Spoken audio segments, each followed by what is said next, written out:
Welcome to this explainer. Look, if you've ever glanced at the US immigration system, you probably felt the immediate urge to just turn and run in the exact opposite direction, right? It is a massive, heavily bureaucratic labyrinth, totally filled with acronyms and endless paperwork. But hey, it really doesn't have to be quite so terrifying. Today, we're completely demystifying the complex US immigration journey, specifically focusing on the employer-sponsored green card. Think of our time together today as your ultimate roadmap. It's a clear, step-by-step guide to understanding exactly how a U.S. employer can sponsor a foreign worker for lawful permanent residence. We're going to break down the jargon and map out the actual steps together. To give you a lay of the land, here is our exact pathway for today so you know exactly how we're tackling this. We've got 5 main stops. 1. The green card prize. 2. Who qualifies to apply. 3. Gathering required documents. 4. The step-by-step process. And finally, 5. Roadblocks and processing times. All right, let's jump right into Section 1, the Green Card Prize, which is your ultimate destination. Okay, let's dive into this. Before we get into the heavy lifting of applications and government forms, we really need to talk about exactly why this rigorous process is absolutely 100% worth the effort. The benefits of an employer-sponsored green card are quite literally life-changing. And it's not just about working legally, though let's be honest, that takes a massive weight off your shoulders. It's really about building a stable foundation. Imagine no longer being bound by that constant, looming stress of temporary visa renewals or the anxiety of a sudden job loss forcing you out of the country. Plus, you can bring your spouse and unmarried children under 21 with you. You're keeping your family together under one roof, allowing them to build their lives in the States too.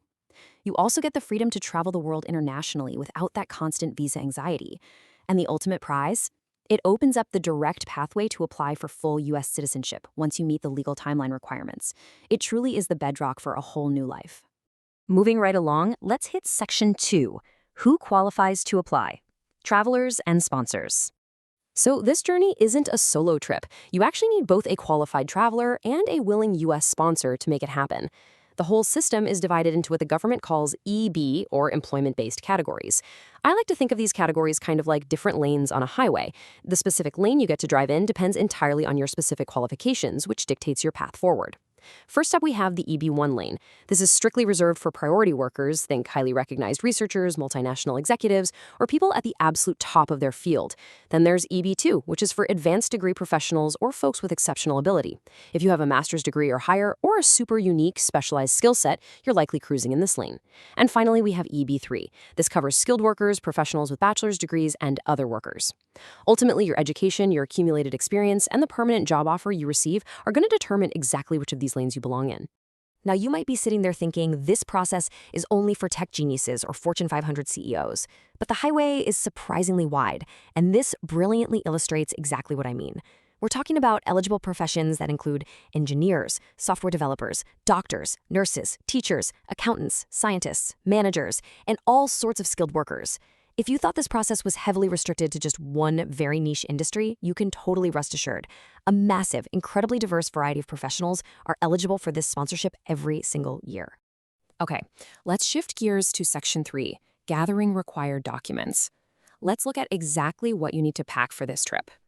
Before embarking on the actual steps, both the employee and the employer really need to pack their essential gear. This perfectly captures the symbiotic relationship and shared responsibility between the applicant and the sponsoring company. On the employee side, you are basically compiling your entire personal and professional history.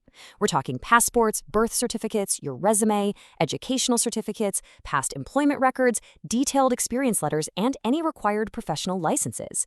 You essentially have to prove you are exactly who you say you are and that you have the exact skills you claim to have. But hey, the employer side is just as intense. They must provide the formal job offer letter, comprehensive company information, and financial documents to prove they can actually afford to pay your salary.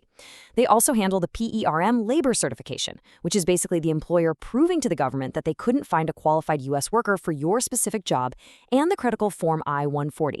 That form is the official immigration petition formally requesting that you be allowed to stay. So yeah, both sides absolutely have to bring their A game here. That brings us to Section 4, the step-by-step process, where we actually start navigating the roadmap. We are now moving to the actual map of the journey, breaking down the 8 crucial steps into 2 really digestible phases. Phase 1 is the employer and certification phase. This initial phase relies heavily on the employer doing the heavy lifting with certifications and filings. Step 1, you receive a permanent full-time job offer.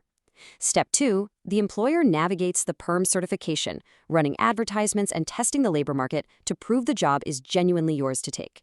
Step 3, the employer officially files that I-140 petition with immigration authorities. And then, Step 4, you wait for an immigrant visa number. Simply put, there is an annual cap on how many green cards are actually given out. So waiting for a visa number just means waiting for your specific place in line to reach the front so you can actually apply for the card itself. Let's move to Phase 2, the application and approval phase, and see how this all builds together. Once that foundation is laid and your place in line is up, this phase is all about you. Step 5, you apply via Form I-485 to adjust your status if you're already living in the U.S. on a temporary visa, or you go through consular processing at a local U.S. embassy if you're currently abroad. Step 6, you must complete a strict medical examination by an approved doctor just to ensure public health standards are met. Step 7, you attend an in-person interview if one is required by the immigration officer reviewing your specific case. And finally, the absolute best part, Step 8, after approval, you officially receive the physical green card in the mail. These are the final personal steps that guide you all the way across the finish line to permanent residency. All right, on to our final stop, Section 5, roadblocks and processing times. Let's talk about navigating the challenges. Now, I have to warn you, no major journey is without potential delays, and understanding these roadblocks is absolutely key to navigating safely. So, what actually factors into your processing time? Well, your timeline is going to depend heavily on your specific EB category, PERM processing times, current USCIS workloads, application location, and visa availability. But crucially, it also depends on your country of chargeability, which is basically just government speak for the country you were born in. Why do these factors matter so much? Because U.S. immigration law places strict per-country limits on how many visas are issued each year. Being born in a country with high immigration demand can drastically change your wait time from a few short months to literally several years. These wait times aren't just abstract numbers on a spreadsheet, They are very real realities tied to your origin and category that requires some really deep life planning. They dictate when you can buy a house, when your kids can settle down, and how you plan your entire career. And of course, we have to talk about the red flags. These are the common reasons for delays or outright denials, and you need to know exactly what dragons to avoid. Think of me as your reassuring ally through this bureaucratic maze. Missing documents or failing to meet strict job qualifications can instantly sink an application. Employer finances are heavily scrutinized too. A company can't just invent a job, they have to prove that they can actually pay the prevailing wage. And then there are incomplete forms. You would actually be shocked at how many lifelong dreams are delayed or completely derailed simply because someone forgot to sign a piece of paper or left a single mandatory checkbox blank. The government will also occasionally send inquiries, known as USCIS requests, and failing to respond in time is an automatic denial. So attention to detail here isn't just important, it is absolutely everything. So the crucial point we really want to hammer home from our sources is this. Most employer-sponsored green card cases require employer sponsorship and, in many situations, PERM Labor Certification before Form I-140 is filed. What does that mean in plain English? Basically, you aren't going anywhere without a committed, financially stable employer sponsor, and in most cases, clearance from the Department of Labor proving no U.S. workers were displaced. Those two elements are the absolute, non-negotiable foundations of this entire process. Well, you now have the map. You know the phases, the essential documents you need to pack, and the bureaucratic dragons you need to avoid.